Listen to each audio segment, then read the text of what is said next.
11 reasons you don't throw a softball as hard as you think you should. Number 1, your fielding mechanics are putting you in a bad throwing position. When you field a ground ball, it should get you moving towards your target and get your feet set to make a strong throw.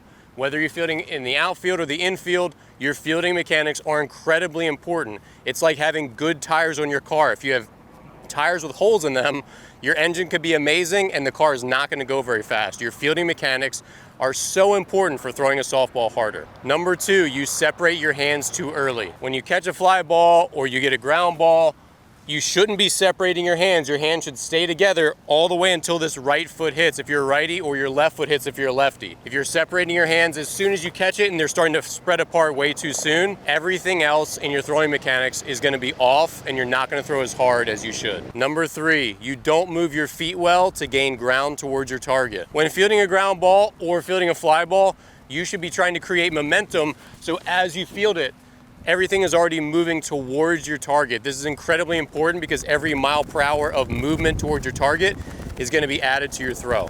Number 4, you push the ball because your shoulder blades don't pinch back. When you're throwing and your hands separate, your shoulder blades should be pulling back behind your body. When they do this, your arm then sort of connects with your upper body, and as your hips rotate, your elbow will stay back and then get above the ball. If your shoulder blades don't pull back and you just separate like this, now your elbow is going to jump in front and you're going to push the ball like a dart. Number 5, your glove arm action is weak. If your glove arm flies out here and you have a big gap between your glove arm and your body, you're losing throwing velocity.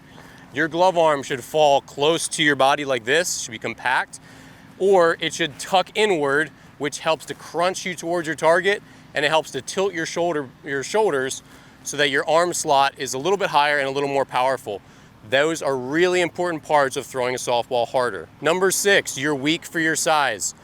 Every girl needs to be in the weight room. Sports are much more competitive nowadays, especially on the travel circuit, and if you want to play in high school or play in college, you have to be bigger and stronger. So it's not okay to go to the weight room 3 months out of the year or even 6. You need to be in the weight room typically 9 months out of the year once you're maybe 13 and up and you're really serious about softball. You have to get strong for your size. Number 7, your hips open up too early.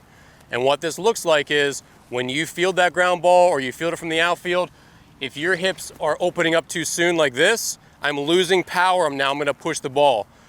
You've got to stay closed longer and through your stride stay closed, so then your hips and your upper body can rotate all at once, and that is how you get more power in your throw. Number 8, your rotator cuff and scaps are weak. You have to be on a good arm care regimen. This is going to protect your rotator cuff and your shoulder and your labrum and your scaps. It's going to help reduce the chance of injury. And as an added bonus, you're strengthening the actual muscles that help propel the softball. Shoulder injuries are very common, so a good arm care regimen is going to both help you strengthen and improve your performance. Number 9, you don't throw enough. You can't throw hard every day. That's not what I'm advocating, but if you only go out and play catch twice a week or 3 times a week, that's not enough throwing. You have to go out there and throw 5, maybe 6 days a week, and not hard every time, just playing catch, throwing it easy, but working on your mechanics and working on making plays for your position. The 10th reason that you don't throw a softball as hard as you think you could is because your elbow angle is too obtuse. When you get to this L position where your shoulder blades are pulled back and the ball's at the top, your angle should be at 90 degrees or a little bit less. If your angle is way out here, it's a much longer lever and it's going to be a slower throwing velocity, and it's going to put more stress on your elbow and shoulder. So getting this 90-degree elbow angle or slightly less is very, very critical. However, this L drill where you just start from here and you throw, that does not work. You have to work on getting to that position from the hand separation, not just putting players in that position, because it doesn't teach them how to get to that position.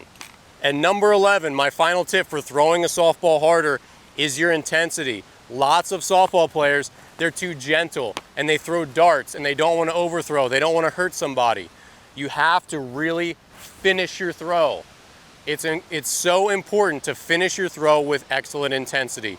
And that means getting every last bit of the softball and really having a long follow through. That's incredibly important to throwing harder.